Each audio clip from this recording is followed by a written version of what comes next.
Good afternoon, everybody, or good morning or good evening, depending on where you're located. Welcome to today's webinar, World Update of Joint GLOBAL.G.A.P and PJRFSI webinar. My name's Amy, and I'll be facilitating today's webinar as a part of the marketing team here at PJRFSI. And I'd like to thank everyone for joining us. First of all, thank you for taking the time. We're excited to have two guests from GLOBAL.G.A.P North America on the call with us, and we'll be introducing them shortly. Just a few notes before we get started. All participants on the call are muted to ensure audio quality. However, we do absolutely want to take your questions. So please use the questions tab on the GoToWebinar control panel to type your questions in, and we will answer as many of those as possible after the prepared presentation. The number one question we usually get has to do with either the recording of the webinar or whether slides will be available. And yes, there will be a recording, and yes, there will be slides available. Both should be available from our website at www.pjrfsi.com, and that's usually within 24 to 48 hours of the webinar ending. Alternatively, you can also go to our YouTube channel and find the recording there, as well as a recording of all of our other past presentations. So this is just a quick screenshot to show you where to find that question tab. It might look a little different depending on, your computer or which version of GoToWebinar you're running, but you'll just click on that, type it in, and click send, and we will try to answer as many, as I said, as many as possible.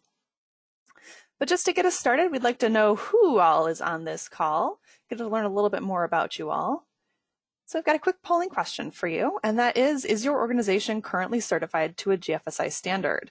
There's a variety of options up on the screen, so choose whatever best suits you, and we'll give that a few seconds while we, wait for some answers to come in.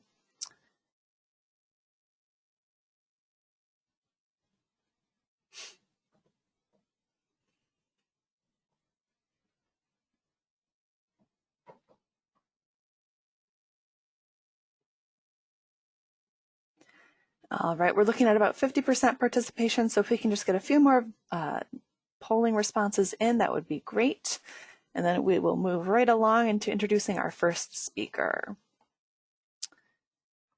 All right.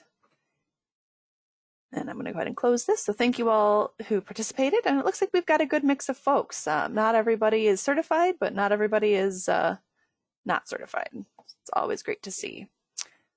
Moving right along. I'm going to go ahead and introduce our first speaker of the day, and that is Paul DeMarin. He's the Senior Vice President of Food Safety and Supply Chain here at PJRFSI. Paul only joined PJRFSI back in January, but he's already made a huge impact on our programs, and we're so happy to have him. Paul has over 35 years of experience in the hospitality, service, and retail agri-food sectors. And before he came to PJRFSI, he worked for 15 years in the certification industry, working with clients in pretty much every sector from food safety, supply chain, brand protection, quality, automotive, aerospace, medical, and information technology. And before he worked in the certification industry, Paul was a professional chef and a consultant for over 20 years in major hotel chains, restaurants, private golf courses, and food service organizations. So I'll just go ahead and hand things over to Paul. And Paul, you can go ahead and take it away when you're ready. Great, thank you very much, Amy. Good afternoon, everyone. I hope you're doing well. As Amy mentioned, my name's Paul. I'm thrilled that you're here joining us today, as well as our colleagues from GLOBAL.G.A.P. Today, my job is to give a very short overview of our organization and just some of our capabilities, and then I'll pass it over to Lauren Maloney, who's our Global Accreditation Manager, to speak a little bit more on how we've been handling and managing COVID. I've also had the pleasure of, welcoming, as I mentioned, Rebecca Anderson and Robin Rose from GLOBAL.G.A.P to our call. They're going to be speaking more about their standards and giving a full global update on the new revisions, as well as their experiences with COVID. So I'm very excited to have everybody here, and let's jump right in. So Perry Johnson Registrars, or PJR, was founded by Perry Johnson himself in 1994. And ever since then, we've been at the forefront of the certification industry since the very beginning. We achieved our ANAB accreditation in 1995, and then up until the year 2003 or 4, we continued expanding internationally, all around the world actually, but Latin America, Thailand, Germany, Portugal, other areas across Europe, etc. We also attained our UCAS accreditation during that time. In 2005, PJRFSI was founded, and that's our healthcare technology company that was specializing in transcription, telemedicine, medical coding, virtual scribing services. And then in 2012, PJRFSI was born out of a need for certification to various food safety standards and schemes in the industry. We're headquartered in Troy, Michigan. We're certainly a global organization, and we service companies to many standards and certifications around the world, and I'll get to that in just a moment. So to talk a little bit about our services here, we define them and break them out into really 4 key areas. One is auditing to unaccredited standards, and that would be our first and second party programs. We have third party accredited standards, so all of the GFSI schemes, certainly the GLOBALG.A.P standards that we're talking about today. We do a lot of work with our customers from a global supply chain perspective, and of course we offer training for all of the solutions that we offer. So right now we're working with companies all across pretty much every sector that's out there. We work with companies in production, processing, distribution, personal care, and many other industries as well. And we typically work with them to help them ensure compliance to standards, as well as working with them to protect their brand and enhance their risk programs that they have. So as Perry himself did over 30 years ago, with all of our food standards, we apply the principles of quality management with all of our office and field activities, and make sure that we're following the requirements that are set forth by the international standards associations and accreditation bodies like GLOBALG.A.P. So we have about 450 auditors across 60 countries right now, just in our food space. And it's important that our auditors are not only local, but they understand the regulations in the country. They understand the language, and equally important the culture of these countries, and that's quite important to understand as well. And if you look specifically at the PJRFSI side of the house, we have about 30 plus programs or so that we currently support today. There's many types of audits that companies have to go through, whether that's accredited, unaccredited, client specific, retailer mandated, government regulated. There's many that are out there, and we certainly have the expertise and capabilities to support that.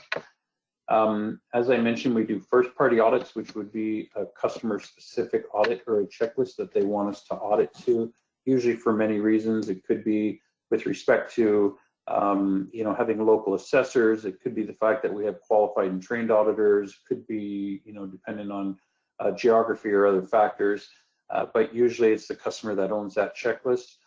Second party audit would be standards that we, the certification body, own, like an unaccredited GMP audit or a HACCP audit, and of course all of the third party standards that we mentioned as well. Just moving on here, as I mentioned earlier, we were founded in 1994. We're the largest registrar in the Americas. This is really a sample of what started it all for Perry Johnson registrars, all of what we call management system schemes. The majority of these are all based and written off of ISO 9001 for quality, but it just shows the incredible breadth of expertise that we have across many different sectors.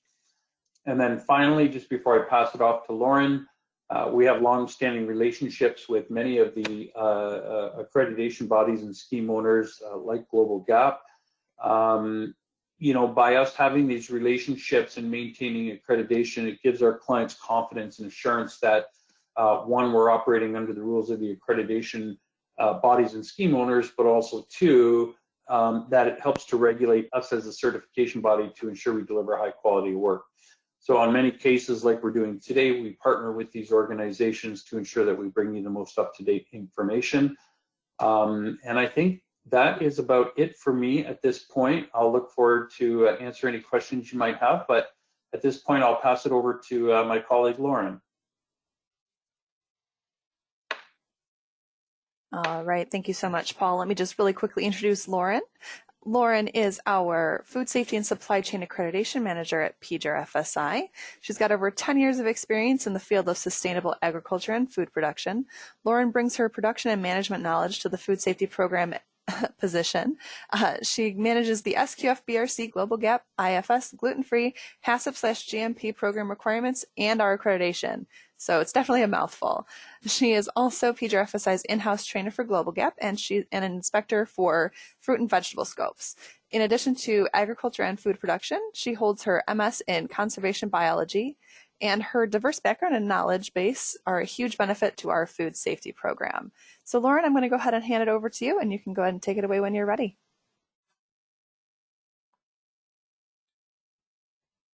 Great, thanks Amy. I appreciate the introduction.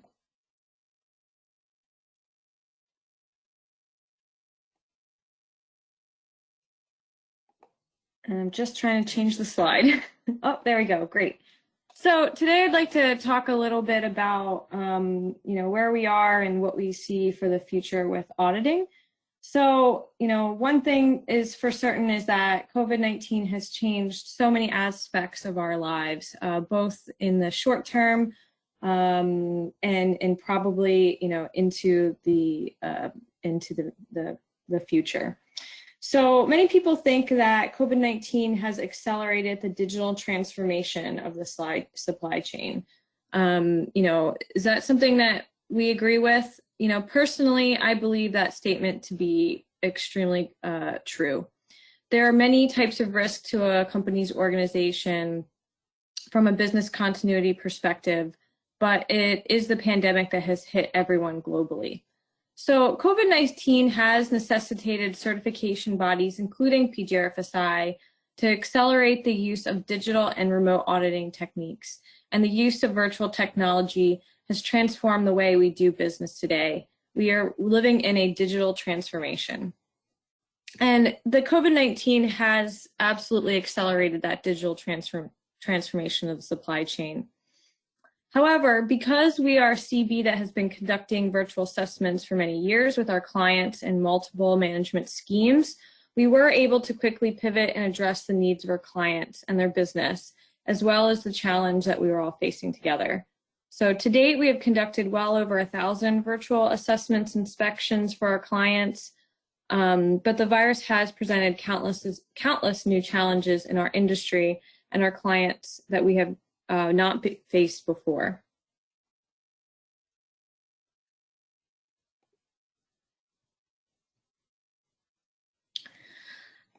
In our industry, our policies as a certification body are primarily driven by requirements handed down by the International Accreditation Forum, IAF, and scheme owner standards. So the primary document that our policy on virtual auditing is the IAF mandatory document for the use of information and communication technology, or ICT, for auditing and assessment purposes. ICT is the use of technology for gathering, storing, retrieving, processing, analyzing, and transmitting information.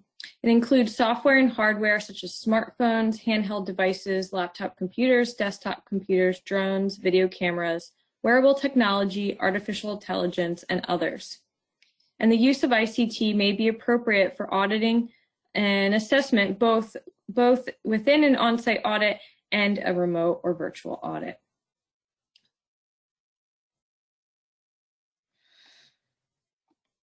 So our business as we know it is going to change dramatically moving forward. Remote audits and the use of the ICT in the audit process are here to stay. Virtual workforces and remote auditing are now becoming an accepted practice. Countless organizations have numbers of employees with multiple regional, national, and global locations, or based remotely, often spanning geographic borders. Given the current global climate, we see that virtual audits become more effective and efficient when technology such as phone or video conferencing, webcams, smartphones, drones, and other smart technology are utilized. Remote audits have come to stay. Their advantages are unquestionable over traditional methods, although there are still some barriers to overcome.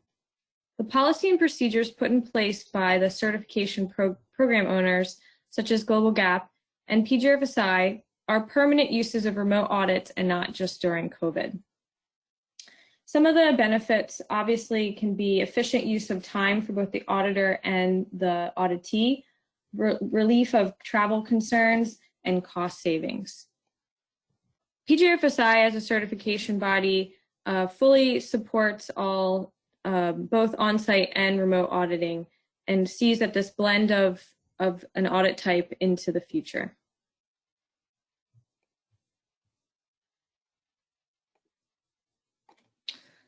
So that's all I have for my section. Amy, you can move on to the next polling question. Perfect. Yeah, just in time for our next polling question. And that one has to do with, again, getting to know the audience. And we would just like to know what kind of role each of you play in the supply chain. Are you a grower, maybe a packer or a shipper? Do you work in retail or food service? Are you a consultant or maybe a service provider? Just pick whichever one is probably the best option for you, and we'll see who all is on the call.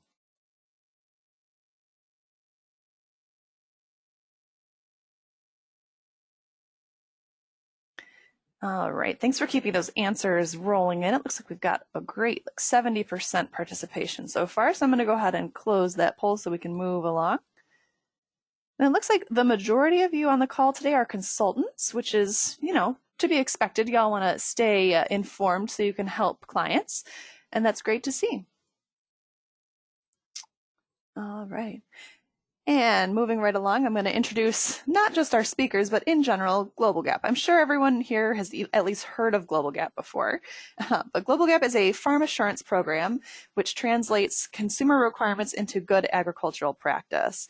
The standard was developed using the Hazard Analysis and Critical Control Points, or HACCP guidelines, published by the United Nations Food and Agriculture Organization, and is governed according to the ISO Guide 65 for certification schemes.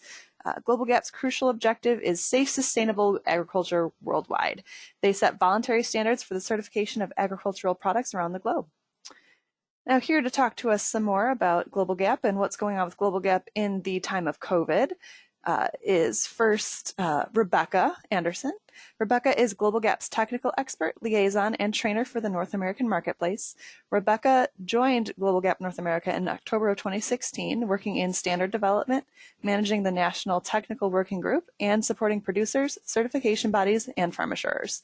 Rebecca has been in the food sector for 10 years and has a BSc in agriculture science from California Polytechnic State University and is an MBA MPA candidate at Presidio Graduate School.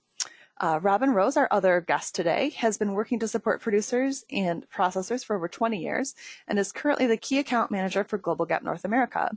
She has held widespread positions on farms on the East Coast and around California, from field production to sales and operations.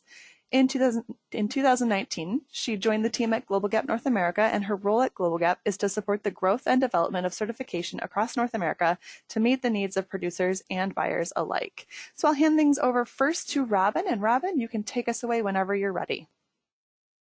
Awesome. Thank you so much, and thanks everybody for joining us. We'll see how long of a delay I have on these slides too.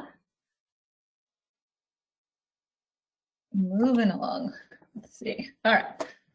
So thanks for the introduction. For those of you not familiar with us, we are a global organization. We're headquartered in Cologne, Germany, and GLOBAL.G.A.P. North America is a subsidiary company based out of the United States, and there's 4 of us staff members dedicated to serving the North American community. 2 of us are located up in Portland, Oregon, and the other 2 of us, who are Rebecca and I, are both in Central California. Currently on fire, but doing okay, so that's the good news.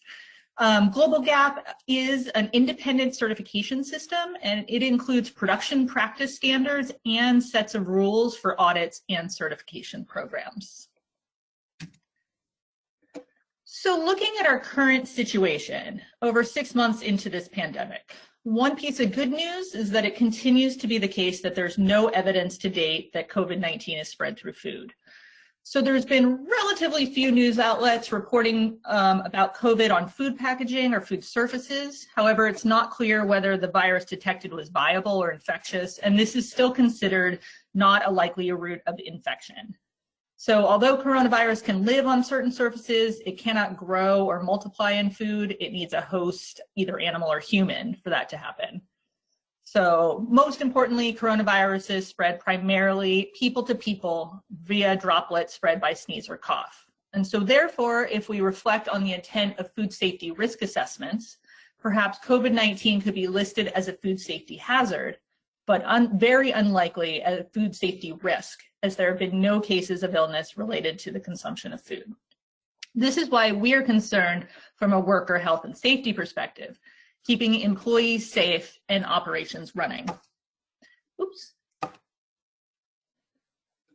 So certified operations, already well-versed in food safety, are in a unique position of being cleanliness and sanitation driven and ready to take the lead in terms of crisis response. Many food safety staff, probably including many of you, were the first to get asked, so what do we do? It's interesting to me that I've seen several food safety people move into higher managerial roles or take on more HR support for worker training as a result. Many GLOBAL.G.A.P control points already cover hygiene requirements. Risk assessments should be updated to include COVID-19 specific mitigation practices. The best tool is reinforcement and letting workers know that they're cared about. We've all heard many times about the need for social distancing, exceptional hygiene, and other prevention practices. Rather than repeat them, I'm going to direct you to a video recording we have available on our website where Rebecca and I, or it might be just me, discusses food safety and COVID prevention practices. These practices are critical to implement, reinforce, and ensure that they're being implemented consistently. It's also important to make contingency plans at the operational level. So we highly recommend that companies be ready for when you and/or considerable parts of the workforce are ill and/or cannot be present on site. These situations have already occurred, not just in meat facilities, but in produce as well. We're hearing of situations where harvest and packing crews are operating with less than 25% of normal workers, severely impacting production. Determine what to do if your operation needs to run on minimal staff. Identify scenarios where you would have to temporarily, either short or long term, close down sites or facilities. This is particularly important for when you have worker housing or you know that workers carpool from different households. In a crisis, ensure communication of the status and procedures to all workers is clear and succinct. Limiting or excluding visitors, even auditors, is wise. Visitors, if they're present, must also strictly follow instructions on social distancing and hygiene.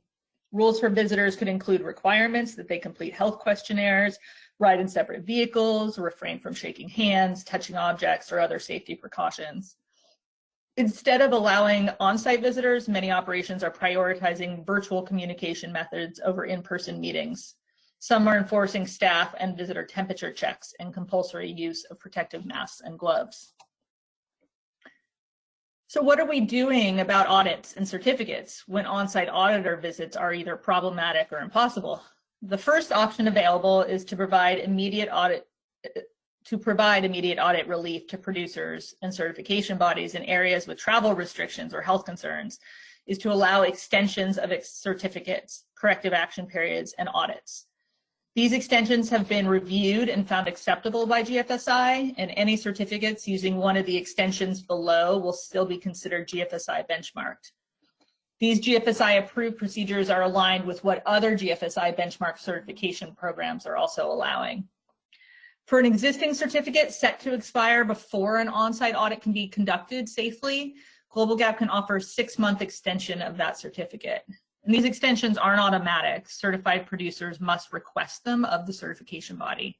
Once that request has been made, the certification body can conduct a risk assessment to determine if the extension is necessary. For example, if an auditor has to travel to a particular region that requires a 14-day quarantine, then of course an on-site visit is not possible and the extension can be granted. Another emergency extension allows for certified producers to request an additional 28 days to respond to corrective actions, pending justifiable circumstances for both initial and recertification inspections. Examples of justifiable reasons include product delays, a sick food safety manager, quarantine, supply chain justification, auditors who would have to cross borders, etc. And so lastly, and most importantly, or not most importantly, but very importantly, we're also allowing flexibility of timing for the off-site and on-site portions of the audit to occur. So previously there was a 4-week maximum between the desk review or off-site module and the on-site verification part of the audit. So this ability to divide up the audit into 2 halves with the off-site and on-site modules occurring separately has been really successful before the pandemic, and we hope that it continues to be successful and that CBs and producers are using this format even more now, since it provides the flexibility to move through the documents at the pace the auditor wants to, in the safety of their own home. This does require careful planning and execution of document sharing, which I'll talk about a little bit later, and careful planning of when to execute the on-site verification. So with these extensions in place, many of our certificates now are currently under extension. However, our concern has been what happens after this extension period ends. We've been in continued conversation with GFSI to advocate for more flexible and extensive solution for remote audits, updating them and working to get them on board, but ultimately we have to be flexible to the market needs. So since GFSI is not accepting fully remote audits, we introduced GLOBAL.Ga.P Remote in May of this year as a response to this crisis, and it uses the established GLOBAL.Ga.P system. It builds on the current rules for the standards and add-ons by providing guidelines on conducting remote audits. In many regions where inspectors and auditors cannot access production sites due to travel restrictions, GFSI allowed back in March that those audits can be postponed for up to 6 months, as I just discussed.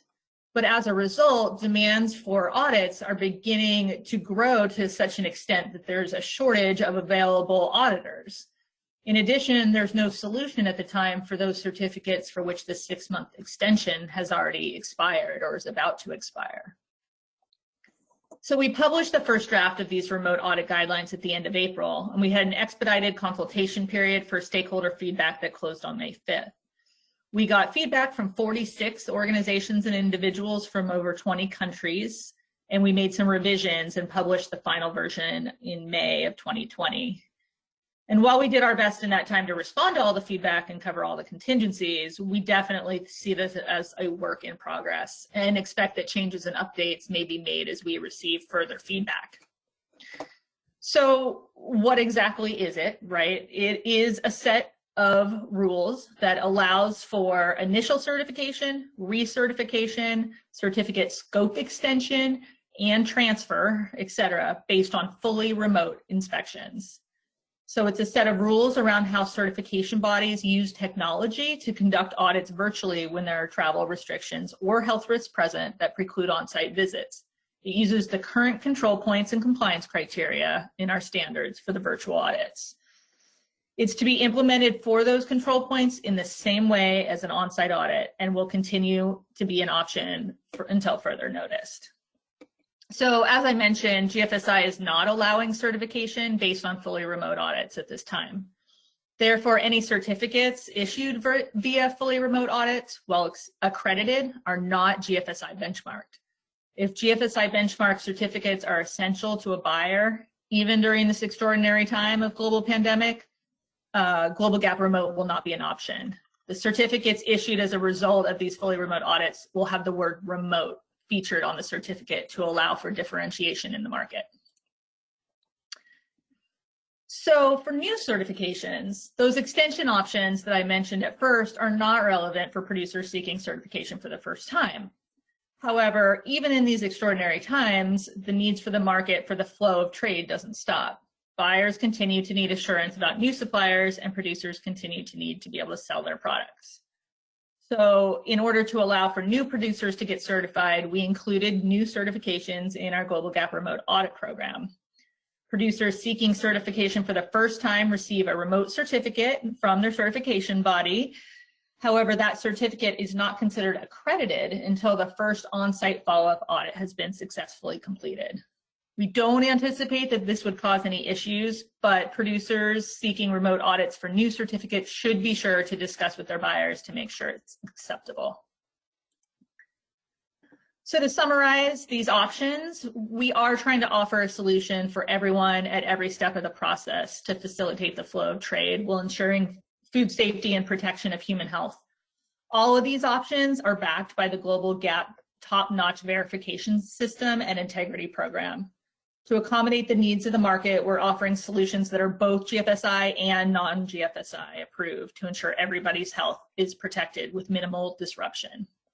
So I do want to emphasize again that all three options are subject to the GLOBAL.Ga.P certification integrity program, also called CIPRO, assessment. So there's no lapse in credibility for any GLOBAL.Ga.P certificate at any time. We know that there's a global need for remote audit capabilities in food safety assurance. In the age of technological advances, surely we can have a solution that provides food safety assurance in a credible manner. So what we're seeing in terms of these remote audits is that they are gaining significantly in popularity with a 50% increase in uptake over the last month. As much as of the global market is not as dependent on GFSI as the North American market, we're seeing fully remote audits occurring in over 30 countries, and almost 1,000 fully remote audits have been done to date. Here in the US, we really haven't seen fully remote audits being implemented because of the demand for GFSI benchmark certificates. What we're seeing here is that certification bodies are increasingly implementing the two-stage audit approach with the offsite module to review documents first before a limited on-site visit. So this allows the auditor to limit the amount of time spent on site and the number of people they have to be in contact with, limiting the risk for everyone. While it's not perfect, we are seeing the shift to reviewing records and documents prior to the on-site visit as a positive change that's welcomed by both parties. In terms of success, it really, like the fully remote and document sharing, it really depends on what programs producers are comfortable with and ensuring that there's enough bandwidth on site or wherever people are trying to review these. Most critical to the success of remote audits or offsite modules are how companies share documents. There's definitely a number of free and paid software solutions being used out there, such as Dropbox or SharePoint, and consultants have stellar programs ready to go. We have also partnered with several food safety software companies, such as RisePoint, HeavyConnect, and QLBS, to name a few, that support paperwork reduction and ability to share information with audit companies. So it's no surprise to anybody that producers and packers who already had electronic food safety programs were the most easily adaptable to the new model, but companies who are willing to make this transition are also seeing success. Whatever you can do to get away from binders full of paper is going to help you in the future to streamline audits anyway. So now's the time to look to the future and prepare for the recovery.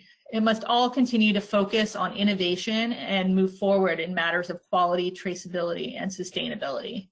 Every season brings new opportunity, and another season will come.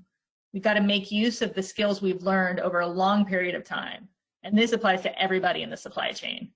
We're having to rethink why and how we do things and come up with new ideas and innovations. So that's it for me. Thank you very much. I'll hand it back over to Amy.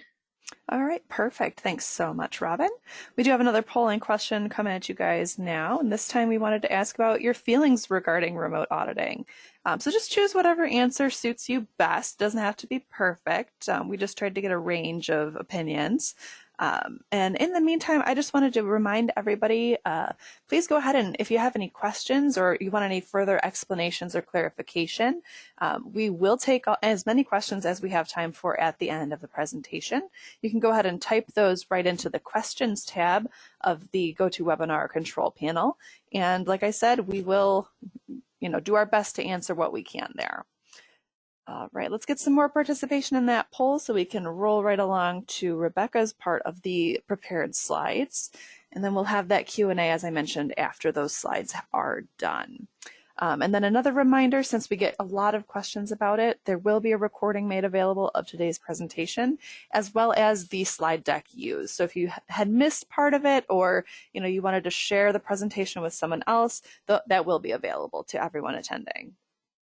All right, so thanks everybody for responding to that poll. And it looks like most of you all like the option of remote auditing, which is great. We tend to think that it's pretty convenient for some unique situations. All right, so moving right along, I will go ahead and hand things over to Rebecca. So Rebecca, you can take it away whenever you're ready. Great. Thank you so much, Amy, and thanks to everyone for attending today. Really excited to see the names in the attendees list today. I also want to follow up on that poll question. It is so exciting to see the attitude that's shifting towards virtual and remote audits and the adaptation of electronic use of paperwork, program systems, the consultants that have been doing a great job to prepare the producers. So just an overall favorable experience. And sometimes, these pandemics are scary, but it's also been an opportunity to see how we can transition to the future. And I think that's a great segue. I want to talk to you for the next about 12 minutes and 12 slides about our version 6. We have been in a massive revision of the GLOBAL.A.P standard that we're expected to have mandatory, and I'll talk about the timelines later on, but sometime in 2022. But we are working on it now, and part of that is taking lessons learned from this COVID response, from what's working in remote audits and what's not, offsite, onsite module, how to implement information communication technology into auditing, and really how to focus and streamline food safety audits and standards to a more verification process rather than an exercise in a snapshot in time, and move away from that idiom to the idea of ensuring food safety at all times. So what does that look like? So we have a stakeholder-driven process, and this slide shows that there's the World Consultation Tour, and I'll be talking about that a little bit. But one of the reasons that we're doing that is because right now we have 4 standards in the market. And so if you're confused about that, you're not alone. And there's an entire webinar that Robin produced explaining these 4 different versions out in the market at the same time. So I would encourage you to check that out. But real quickly, I just want to share about that just in case. So we have version 5.2, which is currently valid. This is our non-GFSI option, but this is the remote option that Robin was discussing. Then we have IFA version 5.3 GFS, which is also currently valid. This one was obligatory in May 21. This was released under GFSI version 7.2 in order to maintain our benchmarking while the new GFSI standard was being updated. We also just released IFA version 5.4-GFS, which is not GFSI benchmarked yet, but this is the one that we will apply with for GFSI version 2020, which is the one that they released this year. So every time GFSI updates, that means GLOBAL.A.P and all of the other standards also have to update, no matter when that is at this point of the year. But we have to keep something GFSI benchmark maintained for our market. So a challenge we're having with 5.4 is there were so many updates and changes that some people aren't picking that up yet. So there is a risk that we're trying to avoid, which is making sure that we keep that benchmarking by having people sign up for 5.4 a little bit early. All of that to say is that it is very challenging to keep updating these standards and having revisions for you. So just as much as you are frustrated with adding a new control point, etc., we also have to go through these revision processes as well. So we wanted to come up with something just a little bit out of the ordinary to say, well, how can we keep up with these changes, but also make it less disruptive for you in the market? So this is what we're trying to do with IFA version 6 and have a more user-friendly experience. And part of that is making sure that you're involved in that update process. So What does it look like? It looks like a simplification process. It looks like a risk-based approach process, and it looks like a customized checklist. So in terms of simplification, we're talking about simplification of language. And this is really drilling down on the principles and criteria. What are we trying to get at when we're talking about food safety practices that really try and prevent cross-contamination? What are we trying to get at with worker health and safety practices? What language do we need to use? What questions do we need to ask that actually move the dial on food safety culture? And so sometimes if you're, it seemed like there were quite a few consultants in here, and it seems like sometimes you have to ask the question that it doesn't really make sense, but you tell the producer that they need to do it anyway and answer the question. So it's moving away from those kinds of things that you feel aren't really moving the dial.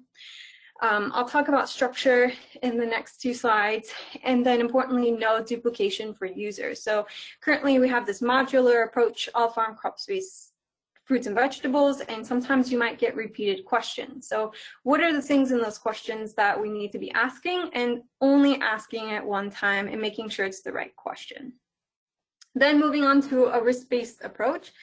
And this really comes down to collecting the right types of data, aggregating that data, and then feeding it back to our producers, to our certification bodies, and ourselves in a way that says, okay, if this particular region or area or commodity is not experiencing non-compliance for this particular question, do we need to ask this question every single year?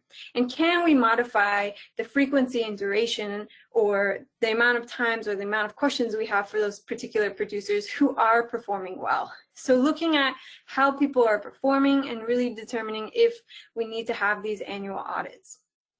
And other questions that come with risk-based approach.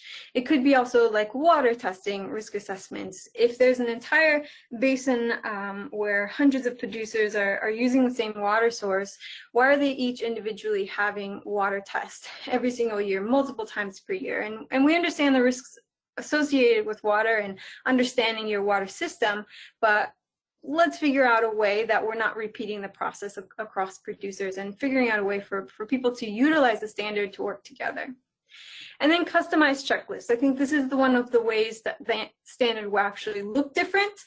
So this is determining what questions are fed to you as the producer or as a consultant working with your producers, to input what products, and input what country of production and country of destination, and sorry for the acronyms there, but maybe tailoring the checklist to determine what needs to be responded to. So specific customers, you know, some of the add-ons that we're used to, and trying to drill down on how those need to be incorporated into the checklist, and then production specific questions.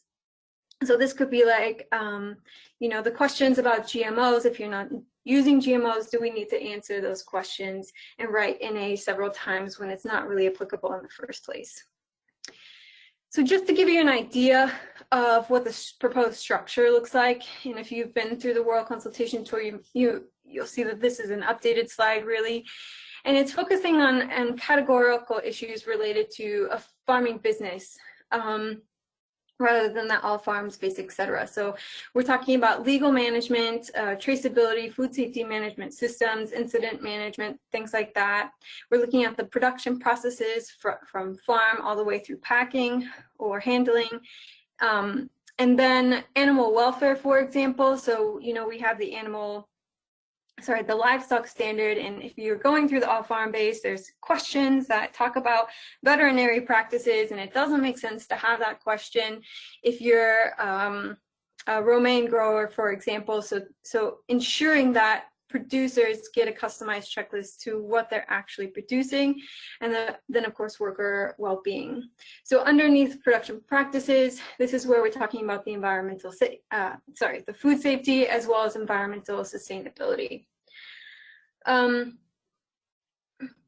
Yeah, and so this is how we also will reduce some of that duplication that we're talking about, is really simplifying those questions. I'm sorry, the slides are going way too fast in the wrong direction.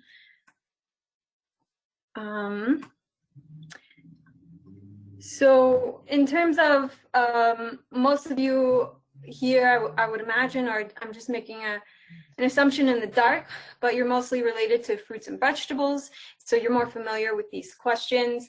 And so on the actual farm level, if we're breaking it down this way, this is also including how we incorporate the additional add-on standards. So for example, in worker well-being, there's a few questions on health and safety checks, etc. There's been some requests to include GRASP elements, but that's also to the point where they need to be. So when we come back to this idea of risk-based approach and customized checklists to country of production and country of destination or specific customers, that's when those things come into play. So those will be automatically in a checklist, for example. And I know that in the US, maybe we're not a big fan of the GRASP add-on yet for the working hours, but what kinds of things can be added and really move the dial on the social practices front. Another example would be adding the spring add-on and sustainable program for irrigation water and ground use to the point that it's applicable. So some of the growers maybe in North Carolina who practice dry farming don't even need to see the questions about irrigation. But on the other hand, some producers in California may be required to do that by the state. So how can we utilize what they're already doing and put that into the checklist? And then, of course, animal welfare where applicable, and framing these questions so that they're an outcome-based risk approach. What does that really mean? That seems pretty high level, right? And you're like, Rebecca, just tell me what's changing. And so this is what it looks like. So in the discussions, in the consultation tour, we're really saying, okay, here's 5 questions on water risk assessments. And here are some sampling requirements. Do they fit for each one of these farms? Do we need to ask these questions? How are we framing the questions? And then at the end of the day, how are we collecting the answers? So what we're trying to find out is how many samples are farms taking if they're in the San Joaquin area. And if we look at current checklists and the way the auditors write them, there's an entire paragraph about the sampling requirements, but we just want to know that you took 3 samples and the outcome was X amounts of E. coli. So this is the drilling down information that we want to find in order to start to aggregate that data. Same thing about maximum residue limits. We know that there have been issues around the RMS, the residue monitoring system. So how can we simplify that to make it better for groups that are using a monitoring system? Same thing for environmental monitoring, and really just reviewing controversial control points to ensure that they're meeting what we need them to meet, ensuring food safety and ensuring worker health and safety. So in those meetings, we're talking about what language is used and how we frame the question so we actually get an outcome and not just a paragraph answer. What does that practically look like, and how does that relate to a data-driven approach? Shucks, I'm not really good with this presentation slide. This slide is very complicated, but it was just to give you a picture to look at for a while instead of lines to read. But what it really means is that if a farm is using some sort of computerized program like a farm management system, GLOBAL.G.A.P can collect that information directly from the software provider. We can aggregate that data. The certification body can review it in terms of just ensuring that the information that went in there is authentic instead of spending hours and hours and sampling different pesticide records. And then we could provide that information back to you as producers, you as consultants, have peer-to-peer comparisons, and then importantly, improve the standard by way of being able to understand what the farms are actually doing at the farm level. So this is called the impact-driven approach. So it's writing the questions in a way that we can actually communicate directly with software provider systems that are already collecting this information on the farm, instead of duplicating all of the work that the auditors and consultants and everyone else who has a hand on the report has to do. So that's on the checklist side. In terms of the general regulations, we have work to do there too. So we've split it up in different sections that are there in order to simplify the general regulations. We've also divided our regulations into 5 different subgroups, and they're focusing on simplifying certification rules, having a continuous improvement, looking at the frequency and duration of audits. So going back to that impact-driven approach and the remote auditing, how can we utilize what we've learned to determine if we're really doing a service to the industry by having these annual audits, and can we utilize offsite, onsite more often, and which commodities should we really be focusing on? So the subgroups are important for those kinds of things. So for example, the subgroup 2, they're focusing on the audit duration. We used to have the unannounced audit reward program. No one participated in it. So feedback is that we don't need that, but what other kind of reward systems can we have? Unannounced audits have changed, et cetera, et cetera.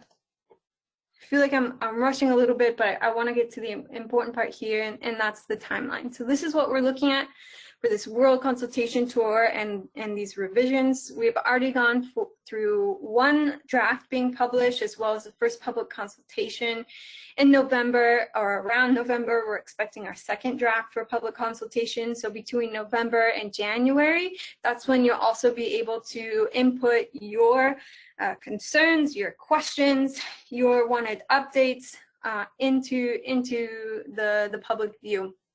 So you'll be able to have access to the documents, review them, and say, you know, this is what's working, this is not going to work, particularly for those consultants who would also have to update programs for a multitude of clients and a multitude of commodities. And how does that impact you? We want to know. We want you to be a part of that. So be looking for that in November.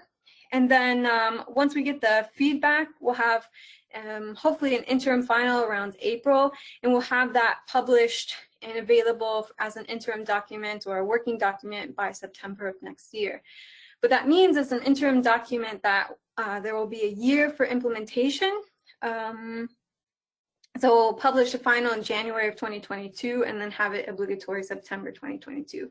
So it's a very long timeline, but you know, over just 10 minutes, I probably even confused you more about the data impact-driven approach and collecting data and changing the questions. So you can see it's pretty complicated in order to figure out a way to have a better user experience when you're going through audits, and really just trying to figure out how to use the audit as a way to improve food safety culture rather than just, you know, another checkbox. So what does this mean? So as I mentioned, for the World Consultation Tour and for the November public consultation, we're calling that the World Consultation Tour for public input. So far, we've had over 50 meetings in 8 different languages. So you can see this is the biggest stakeholder driven approach for any standard that I've ever heard of, and I've been doing this for about 10 years now. So hopefully that means something. These are online discussions, different target groups, so that goes back to the certification process, or if we're just focusing on water management, or if we're just focusing on environmental management. Each meeting has its own topic, and so those are things to pay attention to. What matters to you, and where do you want your voice heard? This is just your opportunity to really co-design and co-shape. And then if maybe there's something that you know, you provide feedback and we say no, or other people say no, it's just an opportunity to have discourse over what is the best option and why are we meeting resistance in these kinds of things. So all that to say, there's a lot going on with GLOBAL.Ga.P. There's no final answer of what it looks like, because we still have a year before we get to that version 6. In the meantime, we have 4 versions for you to be looking at and to be using, but we want to make sure you feel like you're part of the process, and not just feel like it, that you are part of the process. What can you do to stay involved? Is just sign up for our GGNA newsletter. You can visit our website, and as always, like every other company, LinkedIn, YouTube, Instagram, Facebook, and more.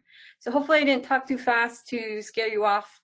But other than that, contact us if you need more support. So Amy, I'll turn it back to you for the last polling question. Great, thanks so much, Rebecca.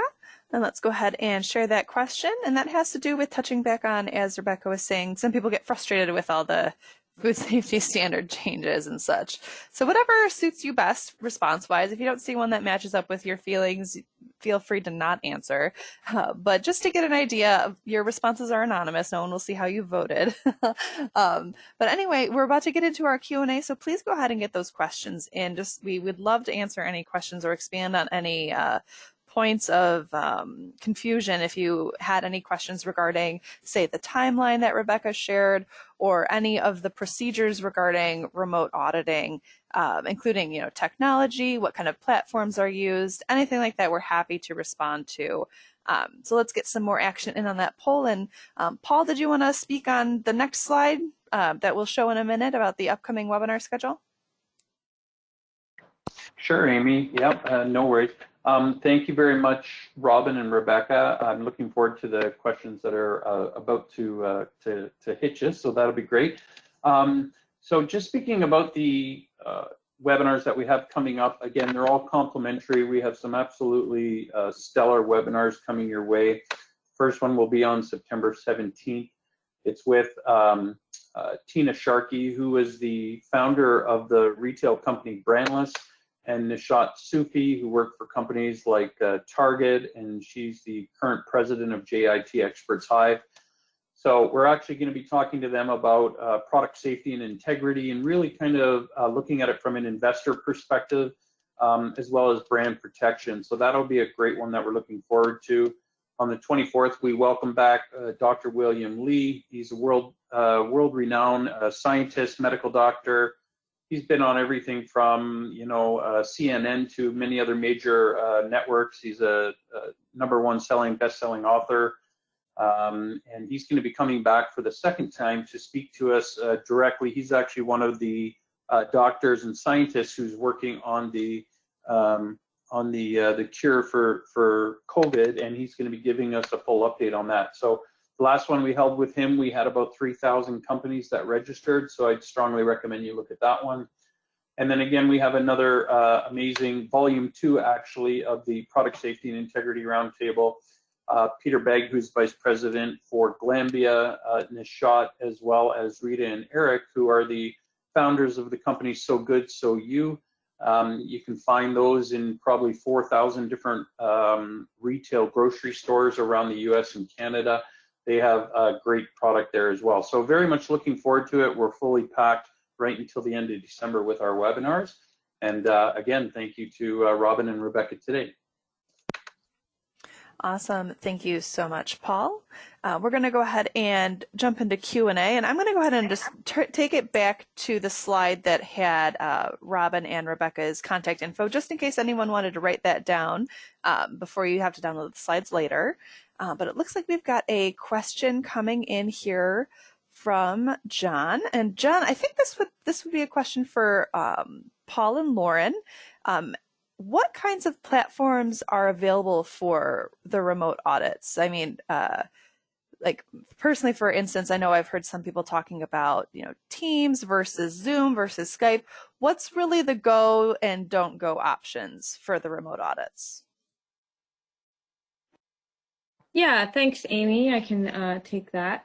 So from a PJRFSI standpoint, we have a subscription to GoToMeeting that we can set up for any of our clients and auditors to use that platform. However, sometimes clients have a specific platform that they may feel more comfortable with, but it has to be a secure platform that, something that is backed so that it cannot be hacked or information cannot be gained from the outside. So we have seen things like Zoom or WebEx, but we do not allow Skype as that it's not secure. All right, thanks for that clarification, Lauren. We have a question, and I'm very sorry if I've mispronounced anyone's name. I'm terrible at it. We have a question from Quamrul. Quamrul asks, being a third-party consultant, what would be our role to certify compliance?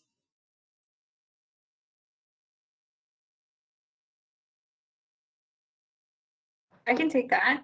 This is Rebecca. So in terms of consultants, most of the time consultants prepare producers in terms of getting ready for compliance. So this would be supporting development of standard operating procedures, doing internal inspections to make sure that the producers are ready, supporting a corrective action process and providing guidance in terms of what they could do to meet the compliance requirements. And in terms of other support, they could also, contact the certification body, set up the audit, make sure it goes smoothly, some support during the audit, and some let the producers go free. We also have a Farm Assure program, and I know there's Farm Assures here, and I want to thank them personally. And so this is, GLOBAL.Ga.P's standard way or aligned way of working with consultants and making sure that those consultants are the right type, have the right credentials, and have a good program, good solid program in order to align with GLOBAL.Ga.P, as well as make sure that that program meets the GLOBAL.Ga.P standards. So they could participate in the Farm Assure program, and as well as just provide general support for the producers. In some cases, and sorry I'm long-winded on this answer, but for those producers that participate in the it's called the Local GAP program. So this is just a reduced set of certification standards. It's not a GFSI benchmark thing, but it's a gateway into food safety certification and GFSI. And in those programs, the farm assurers can also provide the audits as well. But that's a particular program, so it depends on where you are and what you're looking to do. But you can contact Robin or I to get more information. But long-winded answer. Long-winded, but very informative, so no problem there. We've got a question from Gulam. Gulam asks, is there a role for a third-party organization to inspect and certify that the grower, producer, packer, supplier, etc. have complied with GAP? Yeah, I'll take that question too. I just realized I wasn't on mute. Sorry for hearing my clicks.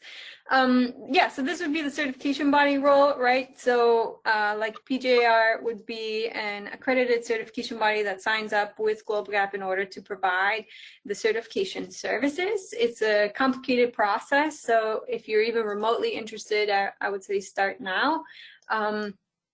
But these certification bodies are held to a high standard of integrity, and they would need to get started with the accreditation process to even get going. Did that answer the question, you think? Yeah, Gulam, if that didn't answer your question sufficiently, please feel free to follow up with another question or ask for more clarification, but I think that was pretty comprehensive. Let's see, we have a question here from Carrie. Carrie asks, or rather says, we had a 6-month extension from the beginning of the whole COVID situation. And we're apprehensive regarding the remote audits because we are in an area with poor reception. Do you have any advice? And I guess, Lauren, would you have maybe we've had an anecdote from a previous FSI remote audit regarding, technical challenges in the field with remote audits? Sorry, Amy, can you say that one more time? Sure. There's Carrie was saying that they received a 6-month extension and they're lined up for a remote audit, but they're concerned with technical difficulties because of reception or signal issues for the remote audit.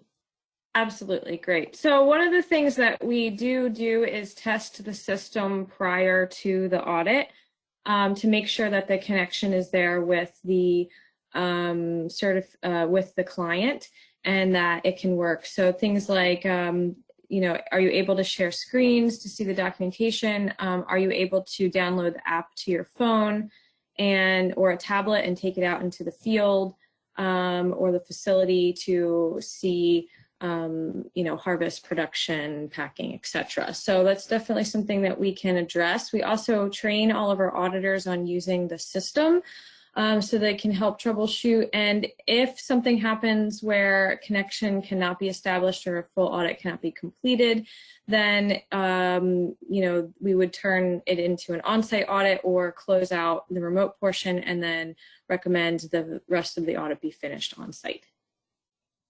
Perfect. That makes great sense. Let's see right here.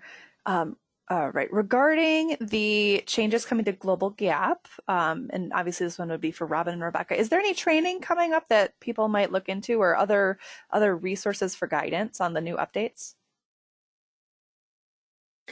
Yeah, I'll answer it first by saying there is a webpage dedicated for the World Consultation Tour, so globalgap.org. If you hover over events, there is the ability to look at World Consultation Tour, and you'll be able to sign up for any of the events. You'll be able to see the documents that are available for review, so you can be able to check those out.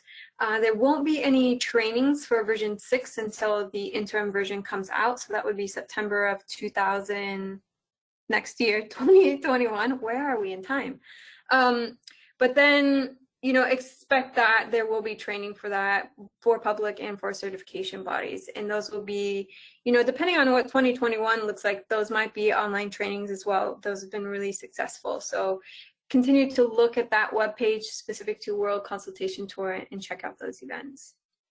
All right, perfect. And it looks like we have one more question, unless any more come in. I know we've run over time a little bit, and I do apologize for that, but we wanted to get to as many questions as possible. It looks like we have a question from Mario, and Mario asks regarding PJR farm assurers. He wants to establish that PJR has farm assurers. Question: how do I become a farm assurer? Excuse me. I'll take that too, to let you off the hook.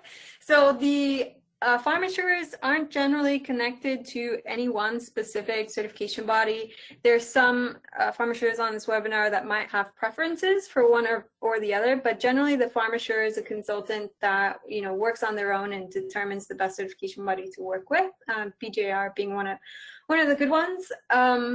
So in terms of becoming a farm assurer, that's also a process that's available to review on our website. On the What We Do channel, they're able to scroll down to becoming a farm assurer. And it just gives you the steps and processes. So it includes applying, getting training, showing your credentials, having updates, and being a part of our ongoing team in order to make sure that you're receiving the latest information. So really just check out the website.